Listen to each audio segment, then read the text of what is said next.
What? Who's playing a train game and didn't tell me?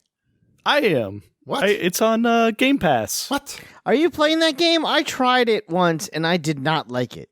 I am playing it and I'm enjoying it pretty well because Yeah? it's like a Thomas wooden train set type of game. Oh, look at that. I'm looking on the Steam version right now.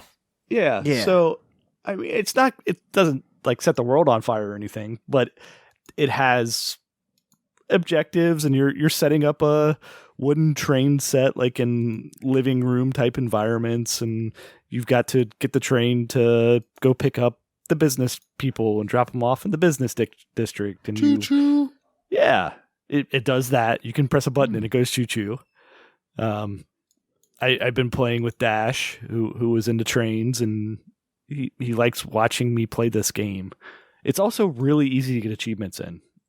So Okay. it's got that going for it as well. I found the controls to be a little wonky, but maybe they're better. I don't know. It took me a while. I had to look up the PC controls for it because there's not like a lot of good guides online to what the controls do, and the tutorial, while it tries to do it, it's just throwing like it's the type of tutorial is like, here's what all the buttons do, now go, rather than kind of like ease you into it.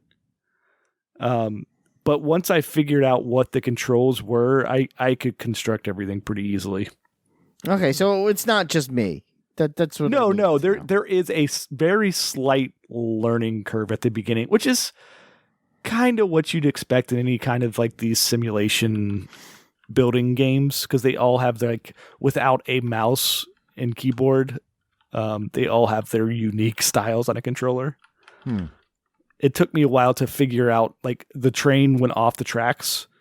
And it took me, that's the point that I had to look up online how to reset the train. And it was by holding down I think it was whatever the back button is on Xbox, the 2 squares button. I had to hold that down for like 5 seconds and it reset the train. So pretty intuitive. But yeah. I don't know. The aesthetic is cute, but it's not really doing it. Like I said, it's not a stellar game, but for Game Pass, sure, it's on there. Yeah. I tried a little bit of Subnautica on Game Pass as well. Oh, that's cool as hell.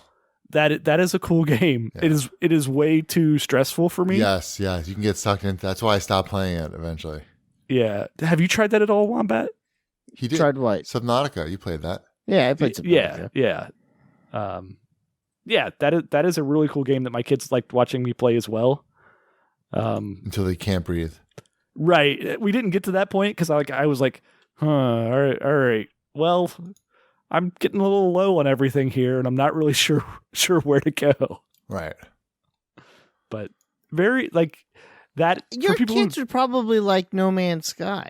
Well, that's what I was going to say. Like, for people who don't know what that is, it's basically No Man's Sky underwater, but with more of a purpose. Mm-hmm. Like, it's more story driven than No Man's Sky, even though maybe No Man's Sky is story driven now. I truthfully have not played it since they did all of the improvements.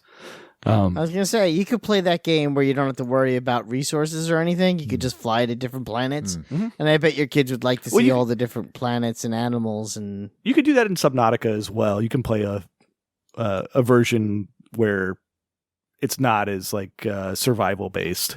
Right. But I don't know. It was the only reason I played it was because it like popped up and it's like, oh, there's a quest to do on this on Game Pass. I'm like, okay, I guess I'll try that.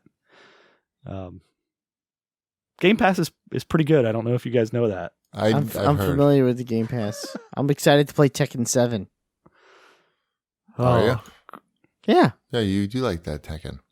I do. Well, it's not like it's so shocking. Right. Yeah.